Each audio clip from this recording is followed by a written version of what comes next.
Today we're going to dig into a really fascinating book from way back in 1916. It lays out what might be one of the boldest financial conspiracy theories in American history. The author, a guy named Henry Langford Lukes, spent 3 decades of his life trying to figure out who really pulled the strings on the nation's economy. So let's dive into his investigation. Everything for him starts right here, with this one sentence. You see, H.L. Lukes wasn't just writing a book. He was on a mission, a lifelong crusade. He was convinced there was this hidden tax on every working person in America, and he wanted to expose it and, well, get rid of it. This idea was the engine driving his entire 30-year investigation. And this was the central puzzle that just drove him nuts. I mean, think about it. America was booming. It was a land of incredible resources, incredible productivity.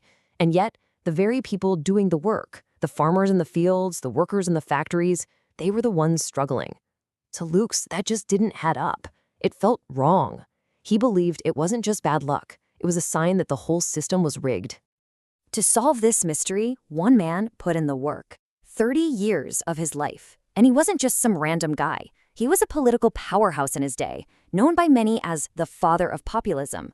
His entire quest was to unmask these hidden forces that he was sure were stacked against what he called the producing classes.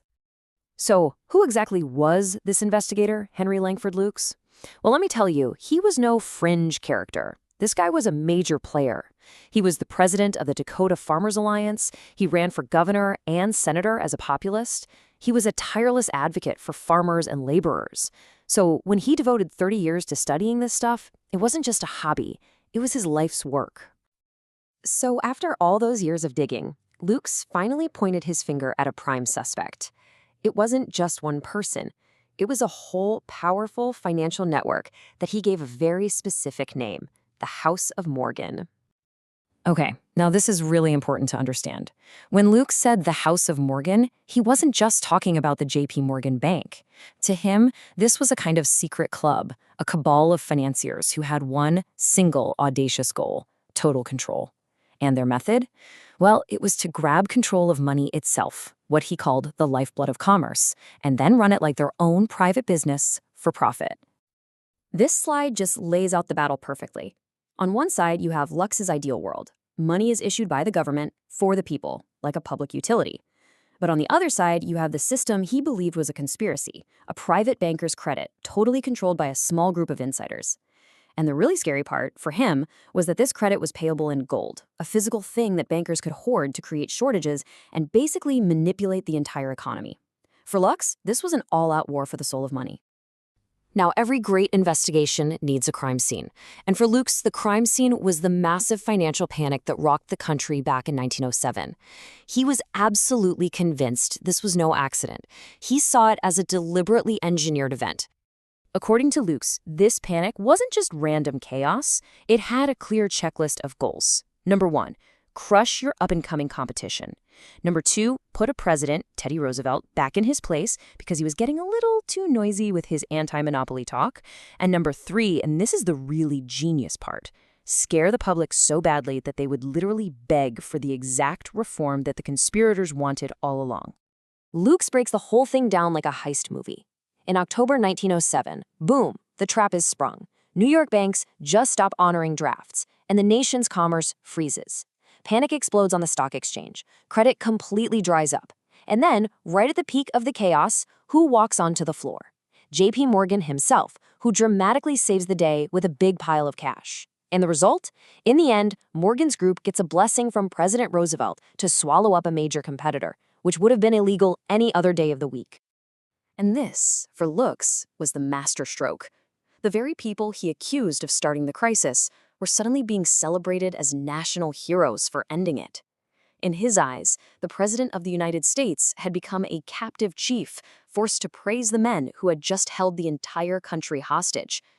J.P. Morgan wasn't just a powerful banker anymore. He was basically crowned king.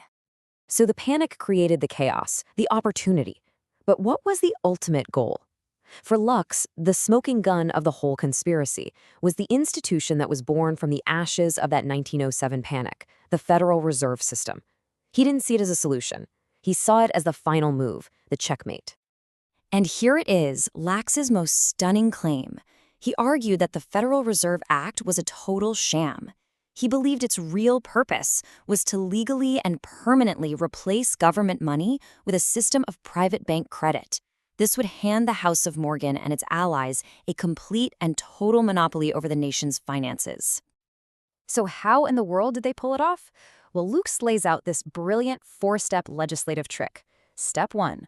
Propose something called the Aldrich Plan, which is so obviously pro-banker that everybody hates it. Step 2. Take those exact same ideas, slap a new, friendly-sounding name on it, the Federal Reserve Act, and sell it as a great reform for the people.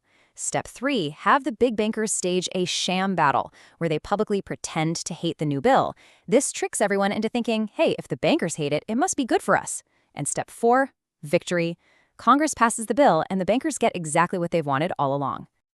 So after laying out the crime, the suspects, and the weapon, Lukes didn't just wrap it up and call it a day. He finished his investigation by delivering a verdict and calling for what was essentially a peaceful revolution to take the system back.